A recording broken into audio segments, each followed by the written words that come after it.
పెద్దపల్లి జిల్లా పాలకుర్తి మండలం అంతర్గాం మండలాల్లో సోమవారం తెల్లవారుజామున వీచిన ఈదురుగాలులకు అకాల వర్షాలకు అన్నదాతలు అతలాకుతలమయ్యారు. ప్రధానంగా పంట చేతికి వచ్చిన మామిడి పంట ఈదురుగాలులకు నేలరాలింది. దీంతో మామిడి కౌలు రైతులు లక్షల్లో నష్టపోయామని వాపోతున్నారు. అలాగే మండలం పరిధిలో వీచిన పెను ఈదురుగాలులకు వచ్చిన వరి పంట సైతం నేలవారింది. 6 నెలలు శ్రమించి అప్పులు చేసిన అన్నదాతలకు ఈ అకాల వర్షాలు గాలులు 6 నెలలు శ్రమించి అప్పులు చేసిన అన్నదాతలకు ఈ అకాల వీదురుగాలులు వర్షాలకు రైతులు నష్టపోయారని స్థానిక వ్యవసాయ శాఖ అధికారులు ఏఈఓ మాచర్ల యోజన గారు బండి ప్రమోద్ తదితరులు మండలంలో పర్యటించి పంట నష్టాలను సేకరిస్తూ పై అధికారులకు నివేదికలు పంపించేందుకు అన్ని చర్యలు తీసుకుంటామని, అలాగే ముందస్తు ఉన్న వర్షాలకు రైతులు జాగ్రత్తగా ఉండాలని తెలిపారు. ఈ సందర్భంగా వారు మాట్లాడుతూ, నిన్న రాత్రి జరిగిన అకాల వర్షాలకి గాలులకి నేలరాలిన పంటలను ఈరోజు పరిశీలించడం జరుగుతుంది.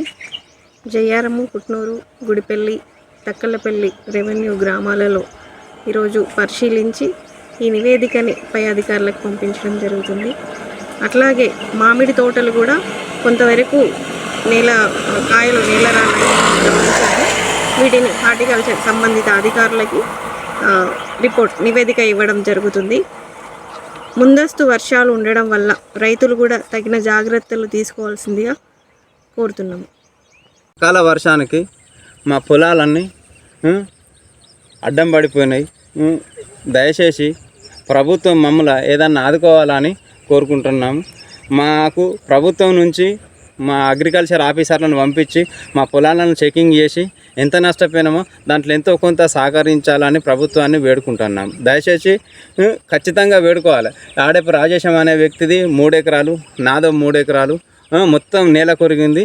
ఒక ఇత్తు పాలు పోసుకునే దశలో మొత్తం సర్వనాశనం చేసింది ఈ వర్షం. దయచేసి మమ్మల్ని ఆ ప్రభుత్వం ఆదుకోవాలని మేము విజ్ఞప్తి చేస్తున్నాం.